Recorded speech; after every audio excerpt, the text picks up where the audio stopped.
Hello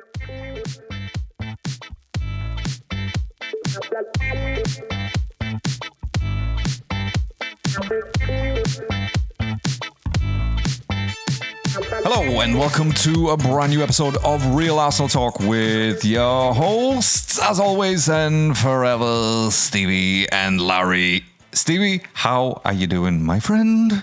How are you? Good evening, Larry. How are you doing, lad? Yeah. You bastard. Yeah, fucking out of a dirty, you bastard, yeah. We'll say that for the end.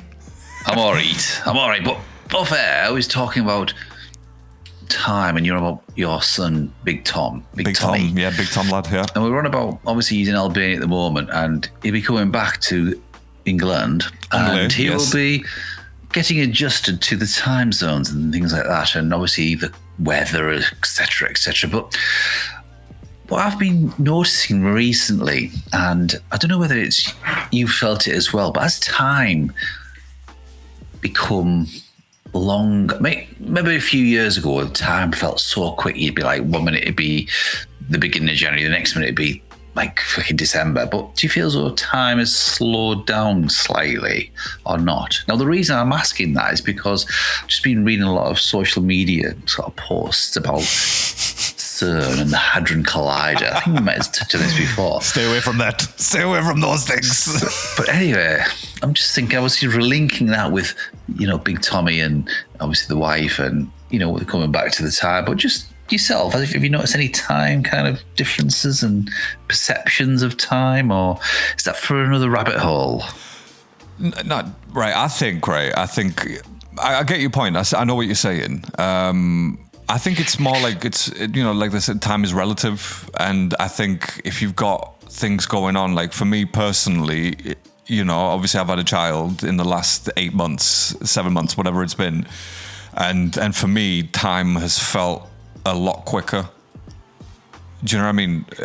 Like I said, it's relative. So it's for relative you, for example, you're like, because we talk about kids, like your kids at like a teen age levels or almost there, right? So it's they're doing their own thing. So you're sort of like left to your own devices in a sense. I'm imagining, by the way, I'm not saying you neglect your kids. That's not what I'm saying. All right, let's clear that up out there. All right. I wish I could, but that's a story for another day. But no, so you see what I'm saying? Like it's like they're doing their own thing. They've got their own friends, and for you, maybe it's slowed down in the sense of like you're sort of spending maybe a lot more time at home, or I don't know. I don't know. Like I said, for me, it's felt like it's sped up because the new job that I have. You know what I mean? So everything.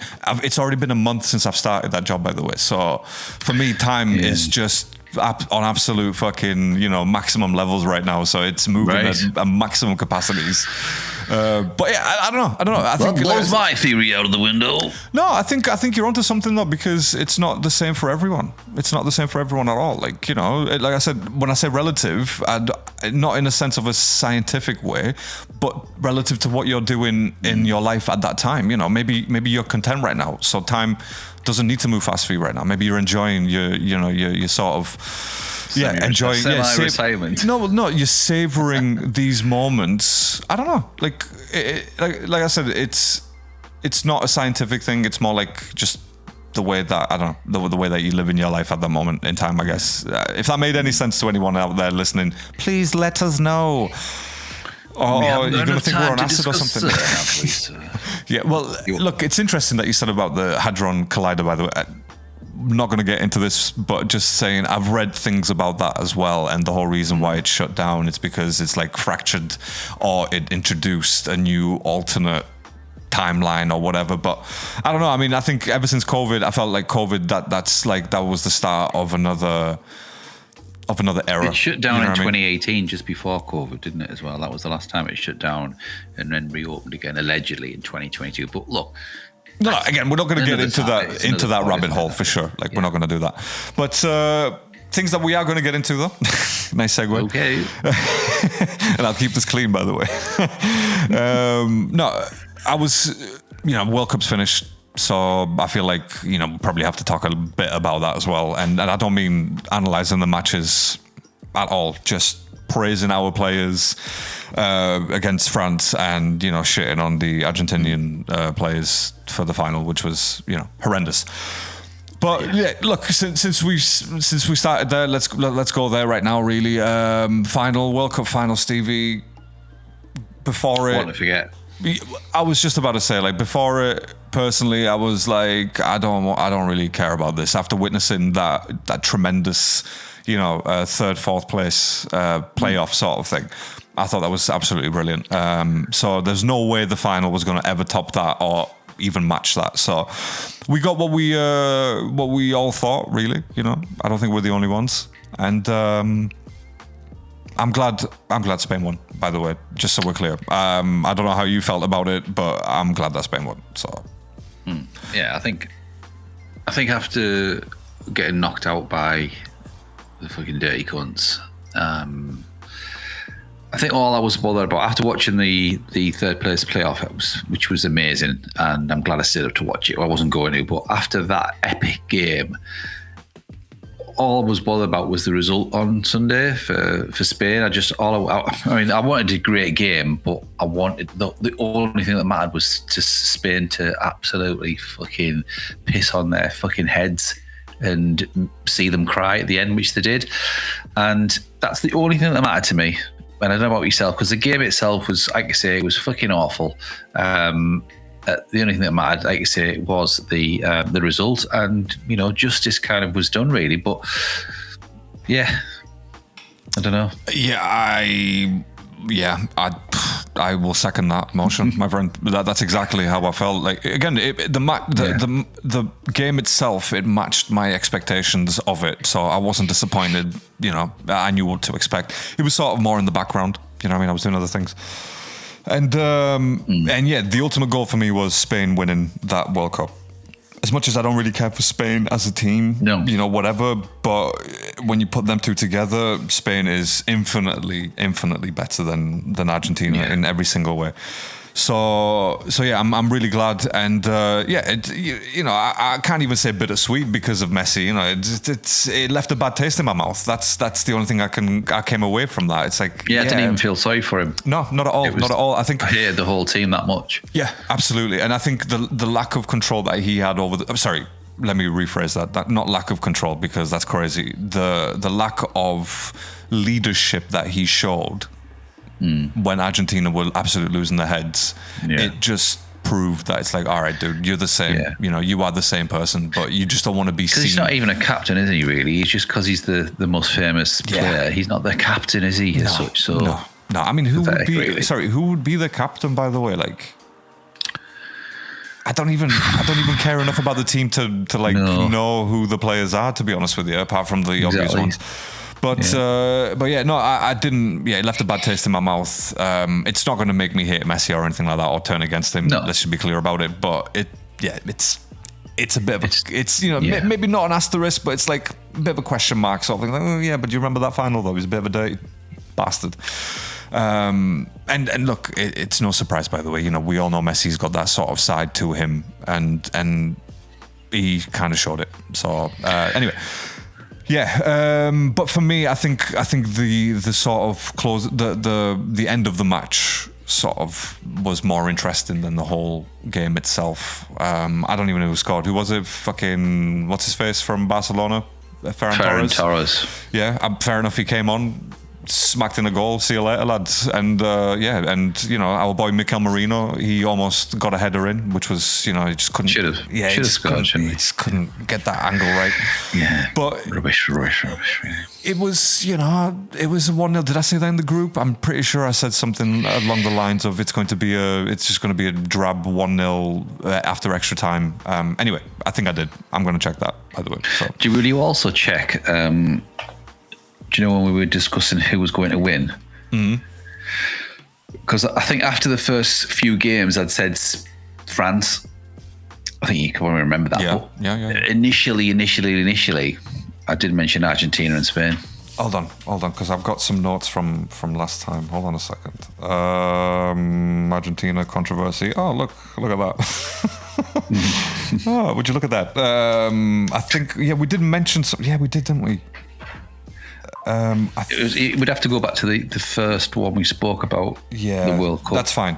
Yeah, that's fine. We'll have to dig those up and do like little clips of those. A little montage kind of thing. Montage. Okay, we'll do a little montage. Montag. Yeah.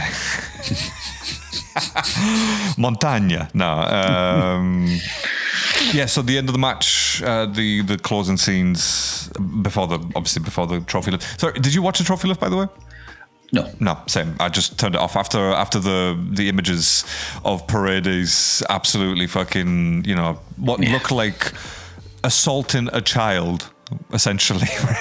Because is Gavi 20 now? Is he 18? I don't know. I don't know how old he is now, but he's essentially assaulting a child. Do you know what I mean? It was child abuse. So and the fact that FIFA came out either today or yesterday and they said no further action against him. I mean, how much? Tell me. It just beggars belief, doesn't it? Really, I think that no words can describe how they've got away with literally murder throughout the whole tournament, and that didn't surprise me. I think my nephew sent me it a day before Buck posted it, and I was going to send it. And I just thought, you know what? What's the point? Because it's just probably done like all the boating issue with all these immigrants and stuff like that coming across, and I think all that's done on purpose to antagonise and to sort of generate hatred and anger and division and stuff like that. I think that similar sort of thing. It's all a big plan, and it's something that's always in the back of my mind, and I just don't want to give it any attention, if you know what I mean. I don't want to. It's trying to get my reaction, and I don't want it to, if you know what I mean. Sorry, FIFA or the immigrant boats? Everything.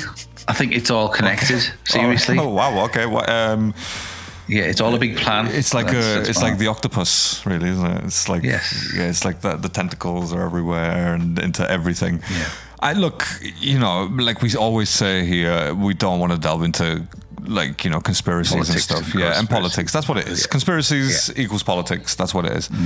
But yeah, I think with Argentina, it was blatantly obvious, wasn't it, that this shit was carrying on, and I didn't look. I'll be the first to say I didn't want to believe it, and I think if it was 100% true, then there would have been a bigger impact on they would have had a bigger impact on this final for Argentina. Do you know what I mean? It felt, yes, they got away with shit, but they didn't. It wasn't anything blatant. That, you know what I mean? At the end of the day, they got a red card. Like, Enzo Fernandez got a red card, and what minute was that, by the way? I don't even know what minute it was. Like 70 something. It was half time-ish, wasn't it? It was just after half time or something, was it? Was it? I thought it was later than that, but.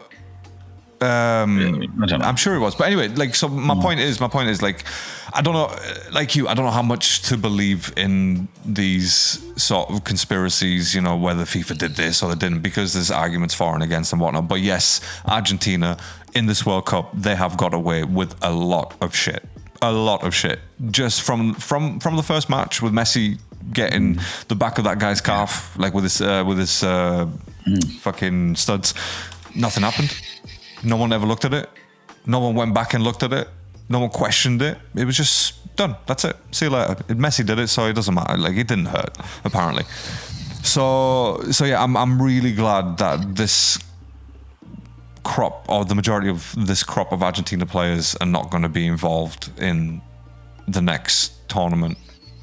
They'll just have some other wankers, though. They will have some other wankers. I'm just hoping the other wankers have like grown up in a place where, they're more accepting of people in general, because it's a shit team in that respect, isn't it? Like, in terms of attitude and the way that they play football, it is just fucking horrendous. I thought I hated Portugal, but wow. Yeah, absolutely. Right over there. Yeah, Argentina were always like, they were always going to be teetering up there, but this one just really cemented them as the most wankerish team of all time, really. Did you see the other? Did you see the foul on Jed Spence as well? You must have seen all those kind of clips where it shows just before they got that winning goal that Messi just trampled on Jed Spence's foot. He didn't though. He didn't. Like he did. He didn't. The replay. No, if you watch a replay back, right, and I swear to you, he does not even touch him.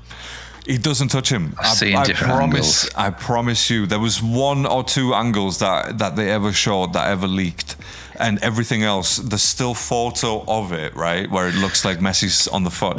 That's not real, right? That's not a real photo. That's not a real photo. The thing is, whatever. This is going to get slightly onto a conspiracy, but no matter what you see nowadays online, I can't believe it. You don't know what to believe with CGI, etc., etc. So, but what I saw was that Jed Spence limped a bit afterwards. Now, to me, why don't you just?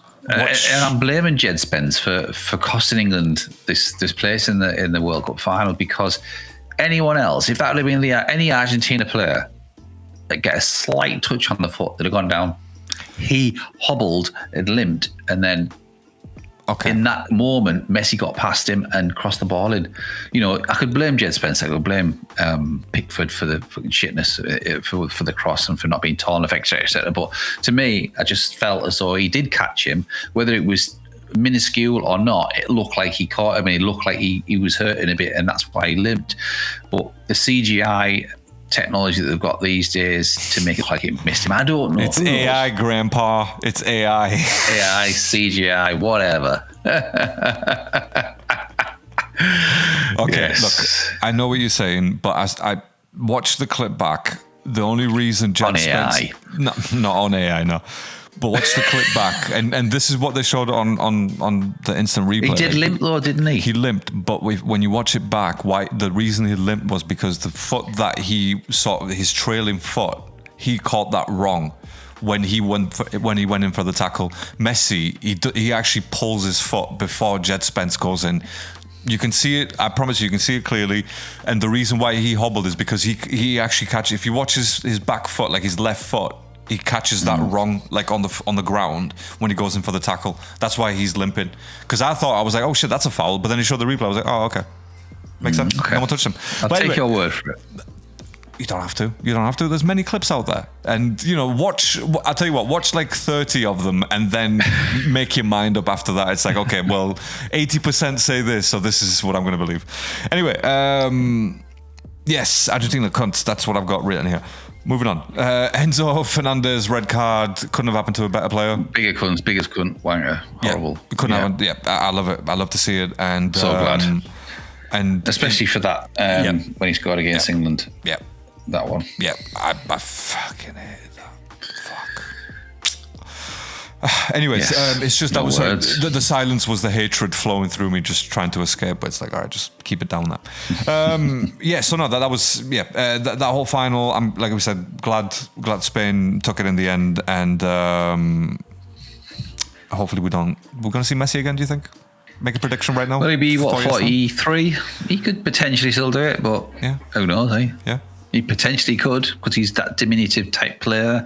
He's not like a 6'2" kind of Kane player where he's not going to be mobile. Ronaldo's fit. He's 42, I believe, 41, 42. Yeah. But he's slender and he's tall, whereas Messi's like a little kid still, isn't he? So you never know.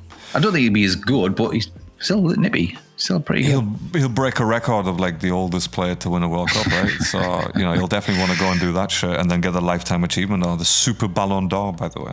I think that's coming up soon. That's I'm sure. Is it? Yeah, apparently. I think that's coming up. There's only been one handed out before. It was Di Stefano. Alberto Di Stefano. Anyway, cool. So moving on from Argentina and fucking Spain. Yes, see, that's how boring the final was. I couldn't even remember who the fucking winners were. Right, there you go. I haven't seen any pictures of Spain, by the way, lived in this World Cup. Did it actually happen? Probably not, actually, because we weren't there, so who knows if it did or not. Exactly. Let's go to Jim on the field. Nah, let's not go to Jim. Fuck Jim. Fuck that guy.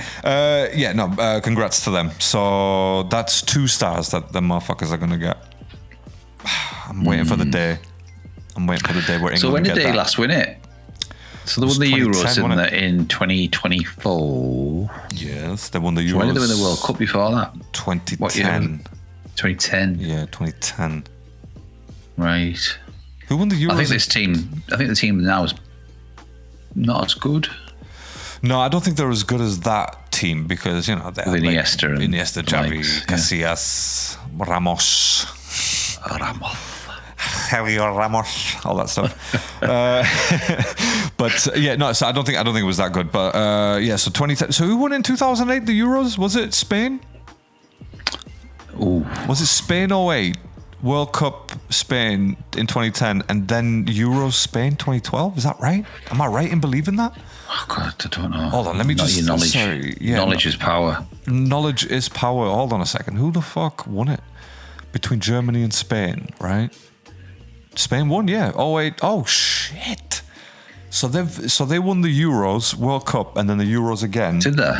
Wait. 10, 12. Yeah, that's wow, mad. That's and amazing. Now they won 24 Euros, 26 World Cup. They're going to take the 28 Euros as well, aren't they? The Euros again. They're going to do it. Yeah, they're going to have better. He's going to be peak Yamal. He will be. And he'll be what, 24? 23? No, he's 19 21. Now. Oh, shit. Got your maths. Wow, Boy. 22 he'll be because he's 19 now, so 4 years' time.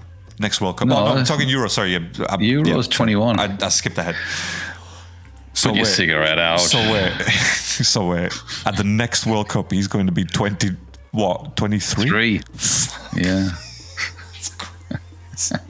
Wow, that's crazy. So he's already got a Euros and a World Cup. Oh mate, this guy is going to. That's madness. This is the guy that Mbappe's trying to be, isn't it? And he's younger than Mbappe. Trying to be. Right, okay, yeah, no. Moving on, England, France. I don't want to talk too much about this because it was fucking 10 goals in this match. It was just crazy. Yeah. I genuinely think France were not taking this seriously. And that was evidenced by Mbappe smiling for the first 3 goals. He was like, yeah, all right. And then the 4th goal goes in and he's like... scratching his head, he's like, wait, what's going on here? What's happening? Wait, are we taking this? Do you know what I mean? They weren't trying in the first half. They took it serious in the second, you mean? Is that what you say? I really have that belief. Just from Mbappe's expressions, for the first 3 goals, he was smiling. I was like, the fuck is this guy smiling at? And I was like, well, he's not taking this seriously. Like Donatello, he kind of... was just enjoying it, wasn't he? Yeah, he was just like, him. He was vibing. He was vibes in for the first 3 goals, and he was like... 4th goal goes in. He's like, no, wait, lads, what's going on here? What's happened? Let's just turn this back. So, yeah, I mean, that was what the fuck of a match, wasn't it? Like, it was so unexpected from England to do what they did. And I mean, the goals started from the 3rd minute, mate.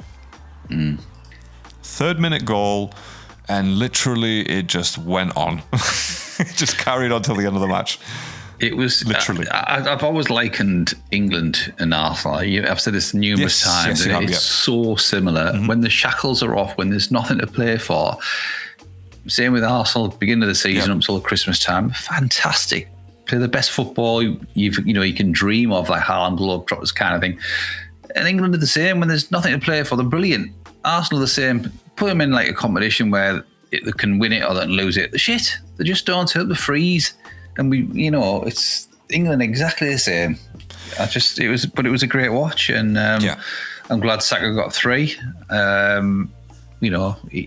nearly ballsed it up a few times, but yeah, he did all right. I think he really played well, but he did miss a few chances, didn't he? And we were like, oh no, what the fuck, man, not this Saka, guy. Yeah, and then he pulled his shit together, and yeah, I mean, three goals again in a match that, let's face it, it didn't obviously mean much. But at the end of the day, they did get a medal. They got a bronze medal at the World Cup. The first time they've been given a medal, yeah. Yeah, so it's something. You know what I mean? I know it's bronze and blah, blah, blah, whatever. It's the mindset. It's probably better than a silver in a kind of way because you're winning. It's almost like a gold colour. So you're like... Yeah, but I would rather have a gold-looking winning 3rd place than a silver losing first, if you know what I mean. Yeah, you're the first loser, right? Whereas you're the first winner with the bronze, I guess. I don't know how that works. I don't know how that works. But yeah, no, Yes, I think it's more about the mindset, isn't it? It's like you said, bronze, third place. We were so close because they were so close. It was, you know what I mean? The Argentina, when we faced, it wasn't like a massively fucking gapped match. You know, it was 2-1 in the end. Right? It was 2-1, wasn't it? Yeah. So, you know, and again, if that goal didn't come, or fucking, you know, what's his face, Pickford had longer arms even, you know, it would have been perfect. Yeah, it would have been perfect. And we could have gone to extra time, we could have done something, and maybe Tuchel could have changed. But, yeah, I think, as we've said, you know, in the last pod, that match, it's sort of that really just we didn't care for that at all, did we? It was such a negative fucking match that we watched. But anyway, so yeah, Saka gets 3 bronze medal. For me, what stood out the most was the fact that he played Declan Rice, and Declan Rice finished the match. Yes, very, very, very shit from an Arsenal perspective. Purely down to the fact is we all knew he was kind of running on 5% tank. And look, if you're in Rice's position, I've said this all along, right? Regardless of how tired you are, look, it's your last game at the World Cup. He might not ever play again in the World Cup. In 4 years' time, he'd be 30. Yeah. He might not be as good. There might be some other better midfielders. True. Just sort of come along. And I'll accept the fact that he wanted probably to play. And yeah, I don't get, obviously, people saying, oh, you know, he was wrecked, he should have arrested him. No, if that was anyone else, you, me, anyone else that's playing the World Cup, you'd want to play regardless, would you? You think, look, I've got plenty of time to recuperate. I've got 4 years before there's another one. And I'm not having any kind of negative towards it. Yeah, that might be different. No, that's fair. And to be honest, that never even crossed my mind to like look at it from that point of view. But yeah, when you put it like that, it makes total sense because you could be outplayed by someone else, someone younger. It's 4 years time. Someone else in the academy right now, he's going to be that guy that's going to take over. No, absolutely, I agree. And to be honest, I was coming at this from like, you know, from an Arsenal point of view, selfish, of course. Yeah. But at the end of the day, when you think from a player point of view, it makes so much sense. And the fact that this was literally the last match of the tournament for him, for all of them really. It was sort of like kind of irrelevant in the end, and I'm glad that he didn't get injured. He scored. He got a goal, so that's nice. Goal and assist. So happy days. He opened up the scoring for us. Probably. Sorry to interrupt, but just go back to it, because he scored and he assisted. It might have, if we'd have gone home and lost that game and he hadn't scored, the negativity surrounding that performance in the game, if we'd have lost 6-4, whatever, and he hadn't scored. But I think because he scored and assisted, he's gone out on a high, like all the other Arsenal players.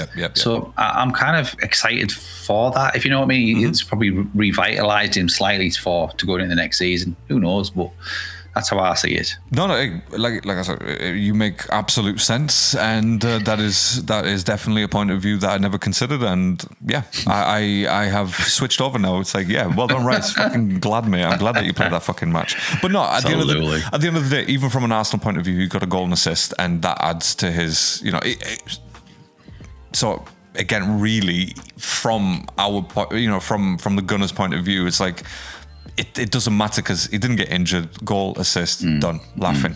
So yeah, no, but I like it. I like your explanation, to be honest, and it makes absolute sense. And so, and Eze got an assist as well, by the way. So Arsenal boys, you know, they did something. They connected, and I hope something like that just comes, you know, to us as well in the upcoming campaign. Campagna. We've had Montagna and Campagna. Okay. Isn't that a drink? Campagna. That's champagne. Campaign. Campagna. That's not right. I'm sure that's not right. All right. Champagne. Campagna. Fine dining restaurant. No, in Kilkenny. No, what the fuck? That's not what I'm talking about. Drink. Hold on. What am I thinking of? Sorry, I'm thinking of Campari, right? Okay, yeah. Oh, yeah, sorry, I'm thinking of Campari, which is different. Yeah, cool. But that was literally the World Cup talk that I wanted to discuss. But just before we move on from that, then best player of the tournament for you. It doesn't necessarily have to be the best scorer, by the way. Just someone you thought. Best player.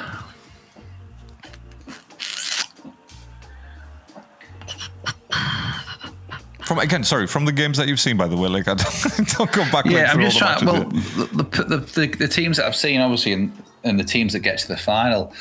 So it's a tricky one. I'd probably say, I mean, Bellingham's had a decent tournament, didn't he? He had a shit game against Argentina, in all fairness, but the last game for me, and what a class act from him, by the way, to give the goal, because he then went on to obviously get the record for the most goals in a World Cup and beat Lineker's, which I was praying for him to do. After giving the ball to Saka for Saka's hat trick, which was a fantastic thing to do and really class, and totally changed my opinion of him. Whether he is still a twat or not, but what a nice touch. But then to get that goal in the manner and the skill and the quality to do it that way, wow! And hats off to him. Take a bow. Overjoyed, over the moon for him, kind of thing. And what a great kind of ending for the tournament for him to get the all-time England record as well. So really chuffed and really pleased that it ended like that. It kind of, it's a bit gay this, but it sort of sent shivers down my spine when he actually got that goal. It was that great in a moment for everything, for Saka to get his hat trick and then for him to score that 7th goal. So yeah, well done. No, I agree. I agree. That's again. I think that's probably the best shout, really. If you're not including, or if you're not making goals a massive factor into that decision. But yeah, I will agree with you. Mine was going to be Bellingham as well. By the way, I thought he's been brilliant. He really has, and. You can't. The whole thing with the penalty and Saka. I think it was in the interview that Saka was always. He said he was always going to get it, didn't he? Yeah. So, I saw that. which is good. And what I liked most about that moment was the fact that Bellingham, even the commentator said it, he took the pressure away from Saka by holding the ball, and I like that. Right, that's captain material, man. Like, do you know what I mean? He's like, fuck it, put it on my back, man. I don't give a shit. Definitely. So I really like that, and again. All comments that we've said before about Bellingham, that was never to do with anything about his footballing skills. It's just sometimes like, dude, just fucking relax, man. You know what I mean? Take it easy. Don't have to get all hot-headed like that. Like that slap that he did on that fucking, what was it, the Barco guy or whatever his fucking name was, the ginger fucking Argentinian, by the way. What the fuck? It showed you why I did that, though, didn't it? Though Ginger over here. What the fuck is going on, bruv? Yeah. Oh my God. Was good. Yeah, no, it was really good. Player of the tournament, I think. But who won it in the end? Was it Mbappe? Was it? I think he got 10 goals, didn't he? I think so. They probably did give it to him. Yes, right. Okay, 10 goals in a tournament. That's crazy stats as well, man. Yeah, that's not the record though? Isn't it 12 or something by Voller or Muller or someone? Muller won it, like Gert Muller or Gert Voller. No, I think it's Muller. Rudy Voller. I don't know. Rudy Voller. It was good. I think it was good. Not Rudy. It was good. Rudy boy. It was Gertie. It was Gertie boy. No, sorry. Oh God, that caught me wrong there. Yeah, Bellingham, and I think there was a moment in this fucking match again. I feel like we say this every time we talk about Bellingham. Every match, there's a moment where he reminds us of the great Zizou. Do you know what I mean? It's just the way that he takes the ball off the fucking sky, out the sky, is just boop. That's it. Whilst turning, it's a joy to watch because he's a tall player. Right? He's a tall guy. He's broad as well. He's not like he's no slouch. You know what I mean? He's strong. So for him to do shit like that, it's tremendous to watch. It really is. So yeah, I really hope that he's going to mature into the sort of into the maximum of his capabilities, even at Real. But I feel like Real's probably a bad team for him. In all honesty, he's getting a lot of bad habits from the Madrid team, and it's like in England we don't care about that, right? We don't care. Could you see him at Arsenal? I don't give a fuck, huh? Could you see him at Arsenal? I mean, I really could, but the price tag. Could that be something that gets us out of this fucking horrible transfer window that we're currently having? Oh, hey, Stevie, we will. Segue. we will come to the transfers right at the end, right? So hold that thought. Do you know what? Hold on a minute, because I'm just going to make a quick note of that. Bells to guns, right? Okay, there you go. Which makes total sense, by the way. Do you know what I mean? The bells of the gun salute. I don't know, whatever. Whatever. But yeah, we'll come back to that real quick. So what I did want to talk about, so moving on from the World Cup and football in general, we had the Spa GP over the weekend.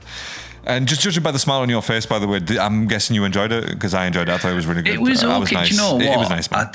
It wasn't as great as Austria, because that was probably one of the best one I've seen for a long time. I think Silverstone was quite good as well.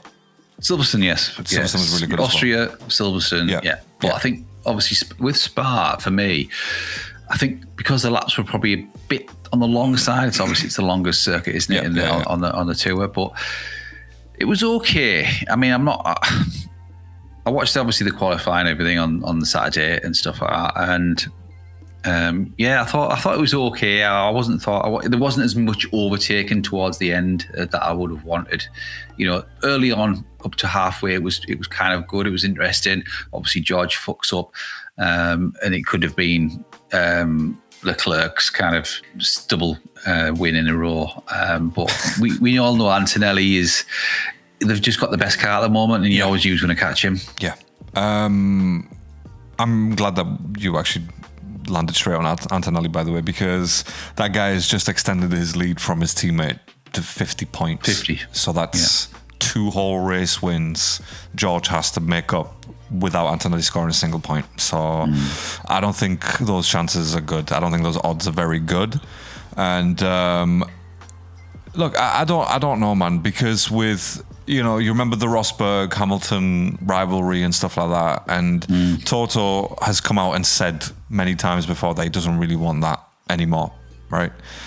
So again, without delving into conspiracies, even in F1, by the way, it's crazy how much conspiracy there is in sport. You know what I mean? It's sport, isn't it? Like that's all the conspiracies. That's where they exist.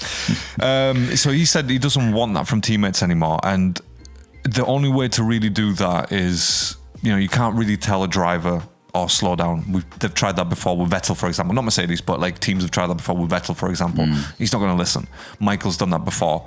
Do you know what I mean? Hamilton's done that many times before as well, like, as Rosberg's teammate or vice versa, or someone else's teammate.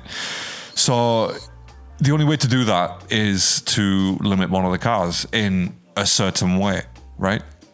And what's been debated, because I was watching Jolyon Palmer do his breakdown, and what was debated was that the battery, like the recharge in the MG UK, that seems to be an issue that George is having right now. Is like he's even saying, like, look, power, I'm not recharging enough or quick enough, but I think it's capacity rather than speed of recharge. So same as you probably, I'm not George's biggest fan, but when he wins, I like it. I like it when he wins, because sometimes it feels with George, he's gone from Hamilton as his teammate to Antonelli as his teammate. He hasn't really had much time as the lead driver of Mercedes. And he had Hamilton, who was obviously main driver, whether he was scoring, or whether he was outscoring Hamilton or not, it doesn't matter. Hamilton was main driver, end of story. Antonelli came in, and then the way that he was treated, even his first season, it felt like, oh, wait, are we just sidelining George here? What's going on? And then obviously this season, Antonelli's winning, and he's proven why he should, rightfully be the number one driver so far anyway, because, there's still a long way of the season to go yet. I feel like George is sort of like that's been playing on his mind for a long time now. He literally hasn't caught a break in that transition between teammates. So I'm leaning towards like feeling sorry for him a little bit. I am, because it feels like he's by himself. He's alone in that team, and that's why when he wins, I'm like, I love it. I love it when he wins, because. You've seen the memes. It's like, where is everyone for George when he celebrates, when he wins? Like, where is everyone? And I don't like that. I don't like that in any sport, really. Do you know what I'm saying? Because at the end of the day, it's supposed to be a team sport. Yeah, Do you he's know what I mean? entertainment, George, isn't he? He is. He's always some sort of drama around him, isn't there? He's got his morning, he's crying and blah, blah, blah. Yeah. When was the last time they had a 1-2? Because it seems to be when Antonelli's winning, George is nowhere and vice versa. So when was the last 1-2 they had? I don't even know, to be honest. I think they've only had 1-1-2 this season, haven't they? I don't know, but it's just interesting, isn't it? That, one of them's either winning and the other one's kind of retiring or crashing off and stuff. And I just think with... Obviously, was it the race in Austria that Antonelli kind of fucked up in the last few laps? His car broke down, wasn't it? Yes. He was catching Leclerc or something like that, or whoever it was. And so he had a couple of DNFs, didn't he? And last race at Silverstone, his car messed up, didn't it? That's why it looked like one at the end of the day. Yeah, so it is interesting, and like you say, I do feel sorry for George a bit, and I also have a bit of sorry. I feel as though getting back to conspiracies with Lewis. I don't know whether the FIA have got something in for him because he got that 5-second penalty.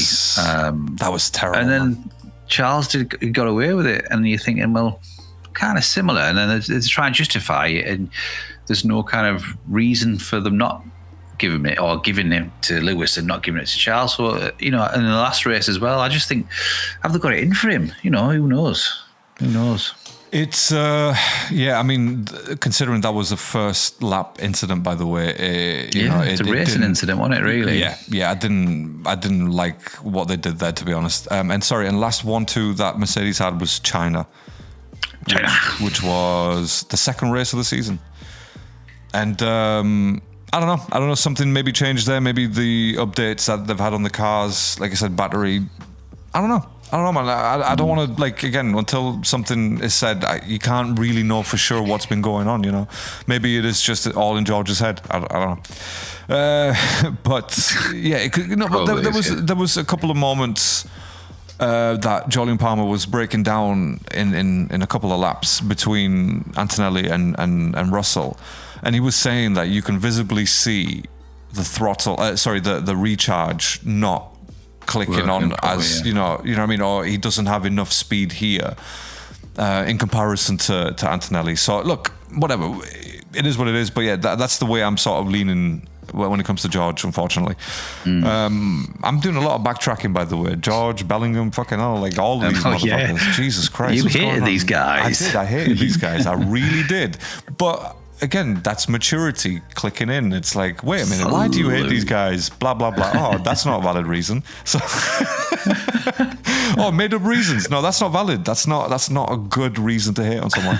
So I'm just trying to push the negativity out of my life, man. You know what I mean? So Mercedes, it is what it is, unfortunately. And now our boys, the Fezzes. The boys. Stevie, the boys, man. I don't know what do you make of apart from that? Okay, so that first lap incident. Going back to it, I've just remembered. Yeah. Going back to that first lap incident. Yeah, that's.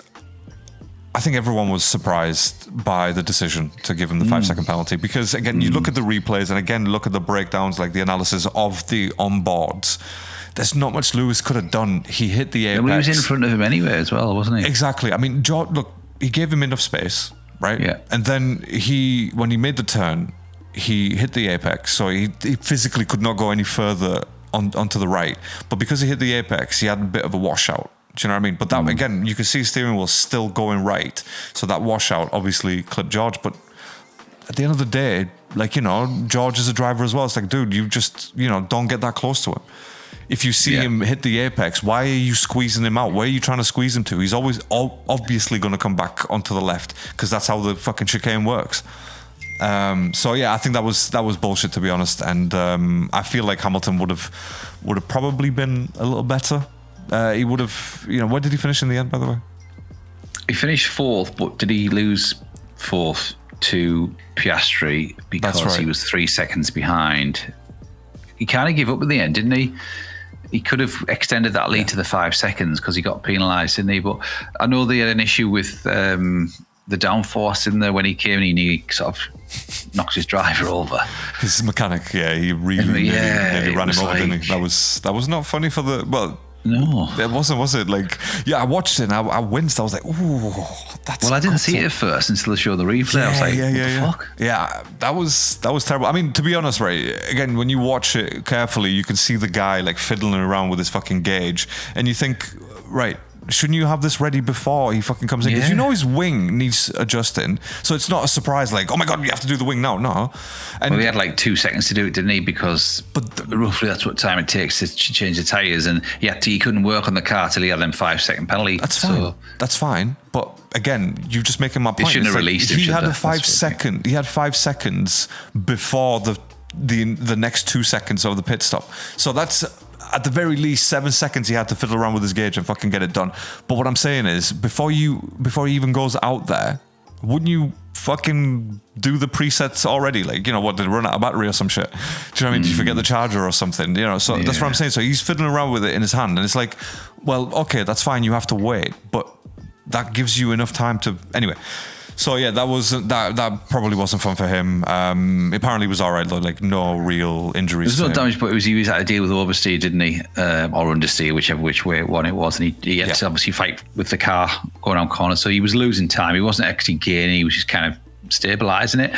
Yeah. Which he might have caught Leclerc up. Who knows? But, well, did he have in front of him? Did he have Verstappen? Verstappen, yeah. He was catching him at one point, and then he kind of lost it, and then he got to get past Piastri, didn't he? And such. And he got past him, and then he probably used too much boost tyres. Who knows? Yeah, no, absolutely. I think once you catch up to someone, and this is the funny thing that we don't really not me and you, but like in general, the general public, they don't really realize. It's like, oh, just catch him up, or why isn't he getting close to him? It's like, well, he can't, because everything gets fucking overheated. Do you know what I mean? And that's and obviously, like you said, the wash from the car in front, yes, it's limited now to what it used to be, but it's still there. Turbulent air is still there, and it still affects the fucking car, you know? So yeah, look, the Ferraris, I'm happy for Leclerc. Obviously, there's not much he could have done, in all honesty. Like, you know, he defended as much as he could, but they have the better car. Yeah. And Antonelli is on fire. So, and he was on fire all weekend, in all honesty. So I'm just glad that Charles is getting up there, and currently the driver standings. I think Lewis is second, isn't he? Lewis is second now. Yeah, he's overtaken George by 5 points. Leclerc is fourth, and he is 28 points. 28 points behind George in third. So.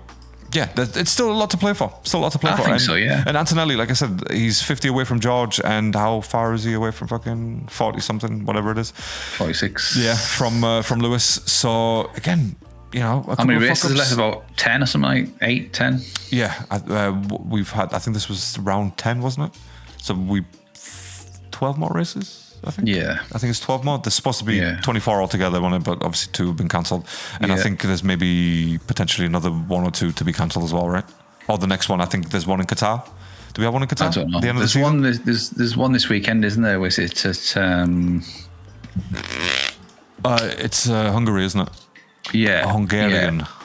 Hungaroring, mate. Yeah, mate. This is a Lewis favoured track, this. So I hope they get it right. I hope they do all right. They're getting there. They're getting closer. Yeah. That's the main thing. They're getting closer. Whether they can bridge that half a second gap that seems to be in the race at times. I mean, they were strong. They were strong last weekend, I thought, on the straights. So, you know, there wasn't much cars that could pass them. Yeah. On the straight, so they have got the power on the straight line.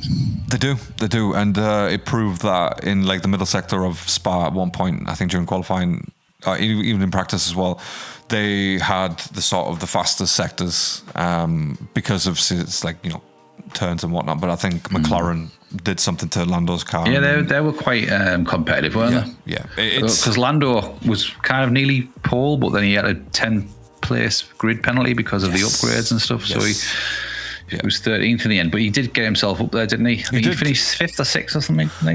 Hold on, I have it right here, my friend. Give me 1 second, please. And he was flying at one point. So Oscar finished 5th and Lando finished 7th. Behind Hajar. Behind Hajar. He wasn't that far.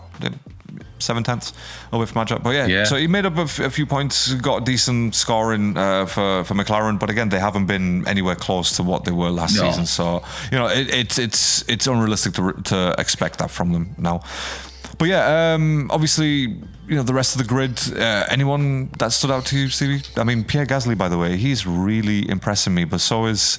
I watched a couple of clips of the Racing Bulls of Lindblad's been doing quite well, hasn't he? Lindblad and Hadjar, right? They've been fucking on it, man. Lawson, is it Lawson? I think it's Lawson, isn't it? Not Hadjar, yeah, it's Lawson. Lindblad and Lawson. So yeah, they were having some good wheel to wheel, and I've been enjoying it. I've been enjoying the midfield. They've been good, apart from the bottom of the field in Cadillac and Aston Martin and fucking Haas as well. They've been terrible. Yeah. Williams have been, absolutely fucking terrible. I feel a bit sorry for Alonso, but I do, but he knew. The thing is, he knew what he was getting into, really. And I feel like with Aston Martin, they are so far behind. But there's a newie there. Yes, yeah, but that's what I'm saying. He's been there for technically a year and a half. He left Red Bull on a garden leave and whatever. But you're telling me you didn't make any plans. So yeah, it's not good. It's not looking good for Aston Martin, to be honest with you. And that whole Adrian Newey sort of hype is dying down. Maybe he's old now. He doesn't have it in him anymore. His ideas are no good. Moving on. So where's Horner? Is Horner anywhere? Or is he still kind of out of the picture? Horner is being horny elsewhere. So I don't know. I think there was talks of him coming in to take over Haas. But I don't know how true that is. Maybe Alpine. So there's been a few talks going around, but I don't know if they're bringing There's talk back that was it? I don't know if it's this. If I'm right, with Verstappen potentially going to McLaren. Is that a rumor? Yeah, that was apparently it was more than a rumor, and I think it's still ongoing. To be fair, but you know how these things work. They wait for half the season or during the summer break, and then they start doing mad stuff, silly stuff. Silly season, as it's called. Silly season. But yeah, so yeah, moving on from F1. Anything else that you want to add, by the way, on F1? Anything crazy? Anything that stood out to you? Not really. Just enjoying it as it's going along. It's getting a bit more interesting, I think. So yeah. As long as someone doesn't run away with it, then it keeps us all entertained. Yeah, I was going to say. I mean, there's still some mistakes in Kimi and Mercedes in what they're doing. So Verstappen, he's going to be he's a bit like Man City, isn't he? He kind of. You can't rule him out as the season goes on. Yeah, you cannot rule him out. Okay, brilliant. We love F1. We'll be back talking about F1 at the end of the week. But right now, let's move it on to some transfer rumors. Because guess what, Stevie? That's all we fucking get. Rumors. Fucking rumors. Do you know? This is the first season where I'm kind of just taking everything with a pinch of salt. Like every season for the last 25, 30 odd years, I've been like, oh, we signed, who we signed, oh, we signed him, and getting excited. And then it's like, it doesn't happen. And you just kind of, every season you're like, fuck's sake, just sort some out, get some players signed. This time, I'm kind of like, whatever, because we're missing out on players now, and we will talk about who we're linked with and rumours with and this, that and the other, but like I'm sick of it. It's kind of the same old shit with Arsenal. We do it every season and everyone else seems to just be linked with someone and then bang, they're signed. So I'm not letting myself, even though it might sound like it, I'm not getting myself worked about it. Yeah, I'm on the edge, so fucking push I'm on the me. edge, but I'm calm. Yeah. Look, I am calm because, in all honesty, all the players that we've been linked with, like Rodgers, for example, and whoever the fuck else, Mongers and fucking whoever the fuck it was, they haven't lit a fire in me. Do you know what I'm saying? Underwhelming, aren't they? Underwhelming. And I said that from time. And you like Rodgers a lot. You felt like he could be a difference. But not for the price that he's gone for. Absolutely. By the way. And I think that's what I like about it, because we haven't gone chasing the but it's not our money, blah, blah, blah. No, okay. It is our money, right? Because we fucking pay every time we go and watch a match at the stadium or even on Sky Sports. It is our money. Yeah. Technically, you're right. And second of all, we can't really use that as an excuse, because if that was the logic, then none of the transfer rumors would make sense and no one would be talking about it, because well, it's not our money, so why the fuck do we need to talk about it? End of story, right? But fortunately for everyone out there listening, it is our money. So we're going to talk about it. Where's your money going at Arsenal? Bertas or caterers? I don't know. No. So far, the reason I'm not panicking, like I said, is because just no one out there that we've been linked with that sort of made me feel like, for example, if it's like Kvaratskhelia has been linked with Arsenal, they've gone in, made a bid, and then, for example, Barcelona swoop in and get him, then I'd be like, what the fuck are we doing, right? That's panic mode, right? That's what I class as panic mode. Personally, people are different. Your mileage may vary, right? So far, it's like, all right, cool, it's quiet, that's great. But at the back of my mind, it's like, well, it's almost the end of July now, so pre-season. Are we gonna make a move soon? Are we gonna do some movements? Huh? Like, just all I want at this time, right? All I want, just picture it this way. All I want is like a peek over the desk. Do you know what I mean? That's all I want.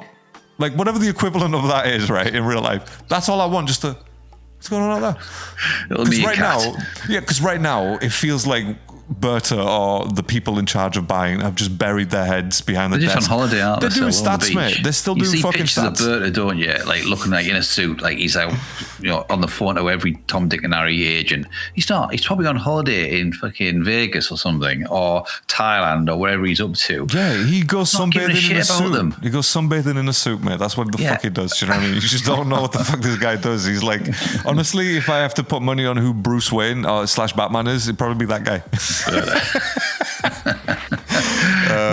Why did you choose Berta? No, anyway, look, listen, right. So right now, that's what I want from our team, from the squad. Okay, you had Rodgers, brilliant. He's moved on. You knew he was going to move on because Chelsea swooped in and took him. Sorry, probably wrong choice of words, isn't it? Like, they just bid more for him, and we were like, fuck off, we're not daft, so see you later.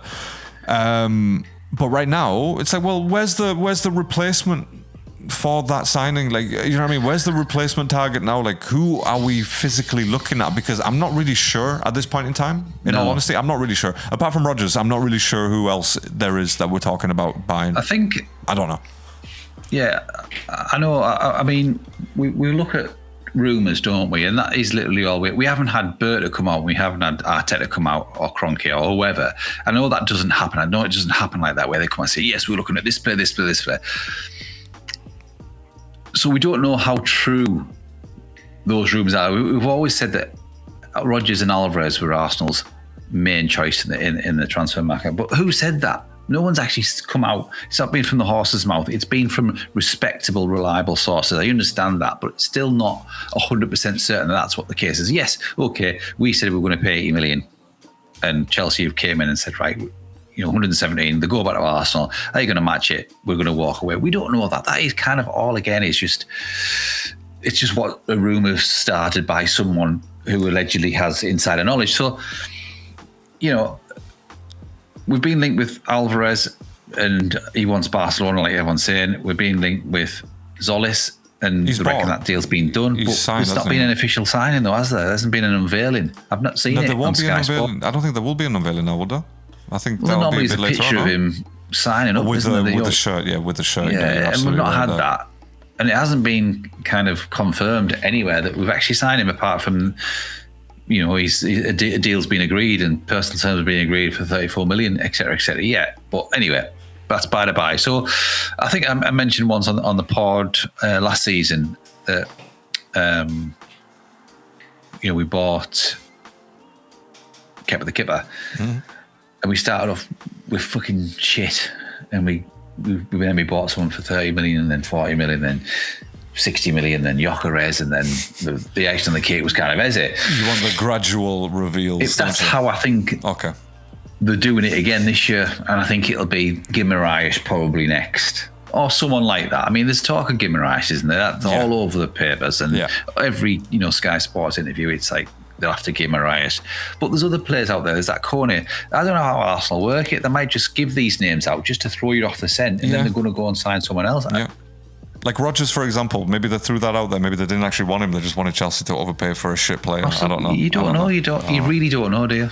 I don't know, man. I mean, look, the whole deal between Chelsea and Aston Villa just seems a bit sus because I'm just reading some of the guidelines for this transaction to go through. Apparently, this transaction can't really. It's classed as a player exchange, even though it obviously, it isn't because they're paying for it. But it's classed as a player exchange if the deals are done within a 45-day window. So I don't think there's that long for the transfer window, is there? I don't think there's 45 days left, is there? Is it the 1st September ends? Oh shit! Maybe it is. Maybe there is time. So if something is going to be done, it's going to be done for Morgan Rodgers to do the other way. So basically, it's like if Rodgers goes to Chelsea, they can't do the Garnacho deal because or vice versa, because it sounds it classes as a player exchange within those time parameters, which I think, like I said, it was 45 days, but obviously because these guys all have the same or similar payment obligations, deadlines or dates, so yeah, this is a 45 days one, I think. But because Chelsea are scum and criminals, no, sorry, that's just put it mildly. Just sorry I said that, people out there, by the way. I'm going to clean up my language about teams because I get fucking sued. But no, what the perceived criminals, right? Yes, they have loopholes. They know how to get out of this type of shit. So that worries me that they can get away with it. And even though they've been fined by UEFA, they're still gonna do some dodgy shit. So yeah, it just seems a bit sus, the whole deal, to be honest with you. And I'm kind of glad that I don't want to be part of that. Like my team, I don't want my team to be part of that shit, to be involved in dodginess. We've had that with Pepe, so. Some twat signed Pepe, man. They promised us the fucking world. Yeah, man. That was some dodgy deal. That was terrible. No, I think with Rodgers as well, I've lost a bit of respect for him. I know obviously Middlesbrough are going to benefit from it by about 20 million or something like that. But yeah, I've lost a bit of respect for him because I thought he might have been a decent player, but just sort of shows you what sort of a twat type mentality he has to go to Chelsea. I mean, I know everyone has the favourites growing up. Everyone has the favourite teams, and maybe Chelsea was one of those that he dreamed of playing, but at personal terms, we allegedly agreed with Arsenal. If you were born, so that to me, if you were born after 2003/4, then yes, very high chance that he's a Chelsea fan. But before that, I think they're all dead now. The old ones, aren't they? You're right, isn't it? But no. Yeah, absolutely. So it is what it is. I'm glad, by the way. I don't really care that he's going there. It's like, whatever, man. I've just obviously... He's very similar to Eze, isn't he, at the end of the day? He's that similar to that. We didn't need him, and especially for that price tag. I mean, to be honest, even 80 million seems a bit fucking much, but, I would have accepted that. It's like, all right, cool, whatever. He could be a difference maker, could have some impact. Those goals that he scores from the outside, they could be the difference to having a Champions League trophy. So, but yeah, that's over with, and... yeah, I don't know, man. I don't know who else. I mean, like you said, Alvarez, he's pretty much just set on Barcelona. There's no reason to bring him in there's literally no reason to bring him in, even for like a little bit. So yeah, I mean, the only thing that's kind of going out now is the Bruno Guimaraes talk. I mean, will you be disappointed if we don't sign him? No. If he goes to Man United, would you be disappointed? If he goes to Chelsea, I'd be disappointed if he goes to someone like Chelsea or Man United. If he goes to Tottenham City, I mean, I'd be disappointed if he doesn't come to us now. As much as I think I don't want to pay 100 million for him because he's 29 and Tonali would have been the better option. But I think I'd be a bit gutted if he doesn't come now because we'll be missing out on Rodgers and Guimaraes if that's allegedly who we're after. I know, but like Stevie, I don't know. Again, maybe I'm just different in the way I look at it. It's like I don't care for these players who don't want to join our team, right? If they don't want to join the team, like for example, who was it? Fucking Semenyo, right? That's a guy that I was devastated about. It's like, well, he kind of wanted to join us, but where is he going to play, really? Do you know what I'm saying? And, it was just a no. from us, and it's like, all right, fine, but again, that hurts because that's a player that wants to play for us. Yeah, and Rodgers, and the thing is with Rodgers, right? Because just because he's saying he wants to play for us, actions speak louder than words. You signed for Chelsea now. He might not have had a say because Villa might have said, "Look, we are not going to sell you to Arsenal for 80. As much as you want to go, Chelsea have offered 117. That's 37 million pound more that we just can't afford to kind of waver, regardless of your passion for playing for Arsenal." And it's the same with Mudryk, or it was the same with Tonali. All these players might have wanted to come to Arsenal, but we weren't paying that money. We were probably going in half that price. So as much as I don't want players that don't want to come, we don't know behind the scenes whether that transaction would have happened. Villa, we wouldn't do it, would you? If you had a business and someone said, "Look, Larry, I want to go and sign for ITV." No, you're going to go and sign for Channel 4 because we're going to get £50 million more. Do you know what I mean? Doesn't the player have a say in where he wants to go? No. Is that right? Well, to a degree. I know he's contracted, but as a business, you wouldn't let a player go. If someone wasn't coming in, say Gyökeres, you want to go to Arsenal. No one came in for no one offered 80, 90, 100 million, did they?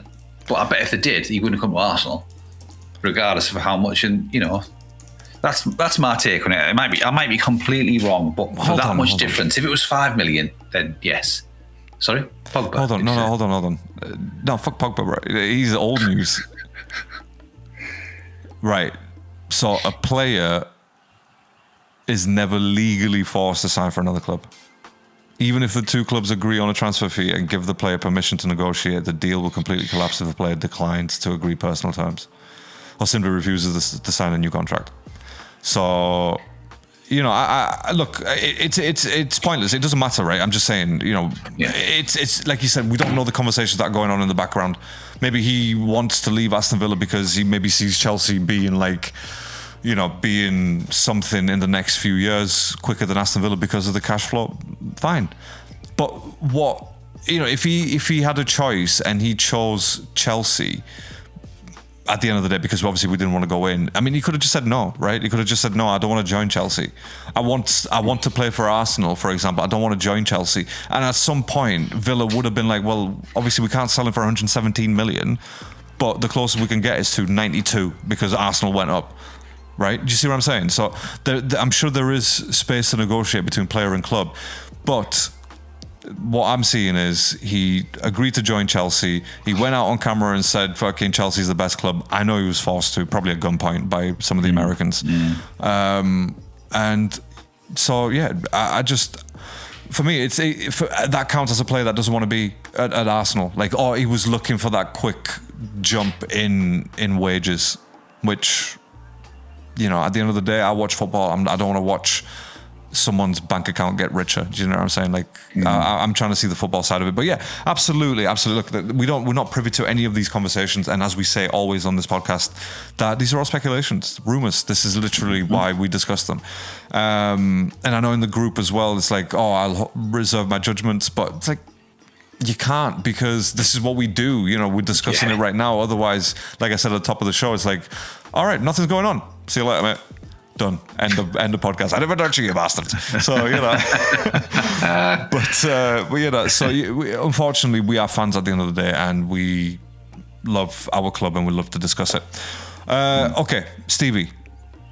Any more for any who to anyhow? Just a quick one. We're just obviously with regards to potential signings now. Yes.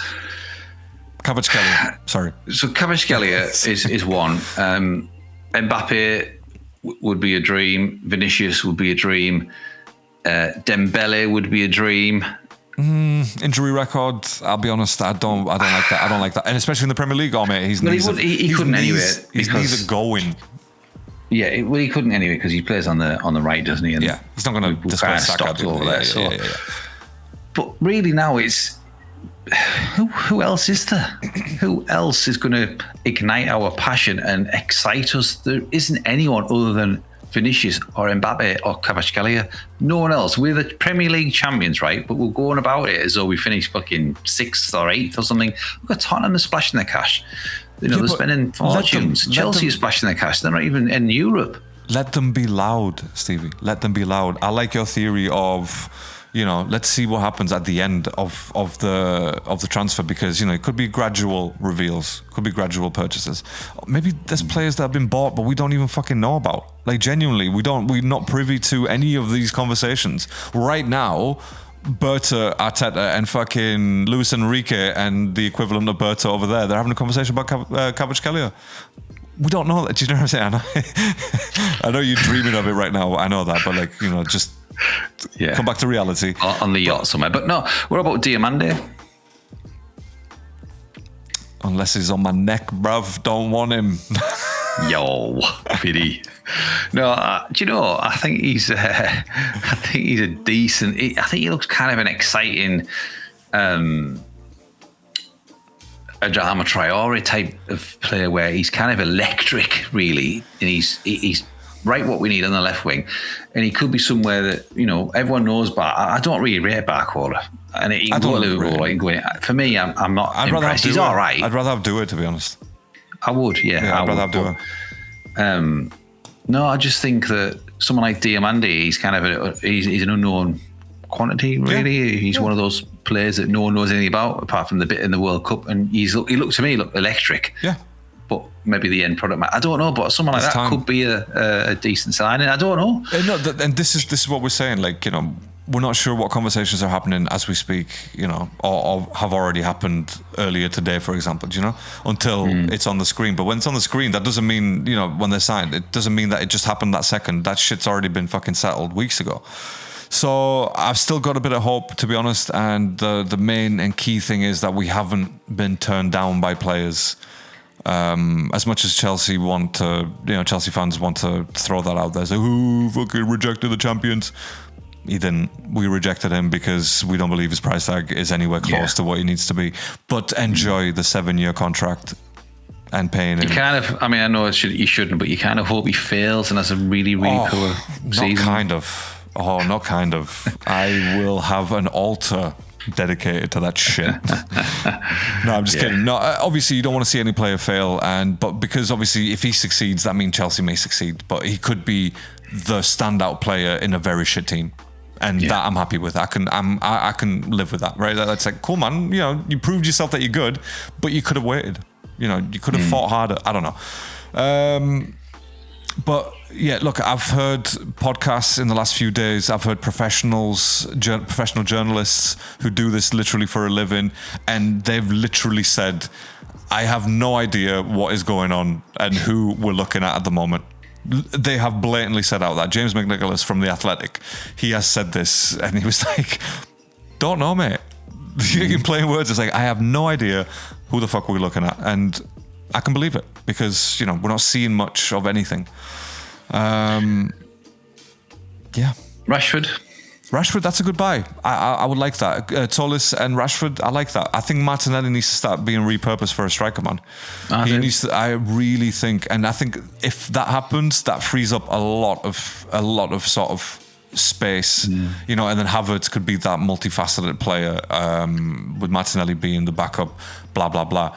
So yeah, I want to see something different. Yeah, well, different but exciting. I want to see an experiment. Speed. I want to see speed. Yeah. And they feel the need for speed. Can you imagine Gyökeres and Martinelli being as sort of two strikers? Yeah. It'd be fantastic.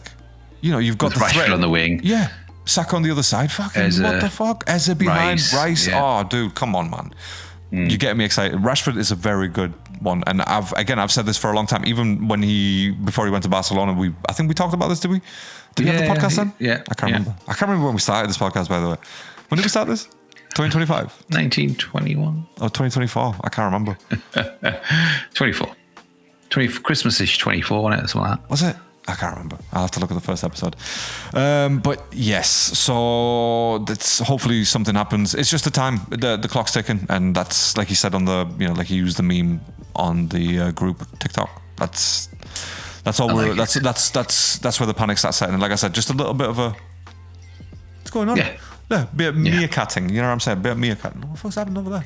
And then make a movement. So, don't fall asleep behind the desk, people. That's all I'm trying to say. So, cool. Right. I think we will leave it there because we said an hour, but as usual, we've gone over 13 minutes. 1:13, 1:14, whichever. There you go. We can stretch it to 1:30 if you want. No, we're not going to do it. I've got some matchsticks now because I'm falling asleep. Yes, we're going to go now. Thank you. Yes, we're going. All done. Yeah, Arrivederci. Yeah, no, that's you asked her. I have to go through. I have to go through the process. Unfortunately. Thank you so much for listening. Thank you so much for listening and bearing with us as always.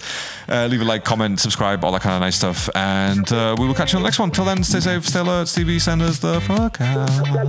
Au revoir, oui, I don't actually bastard.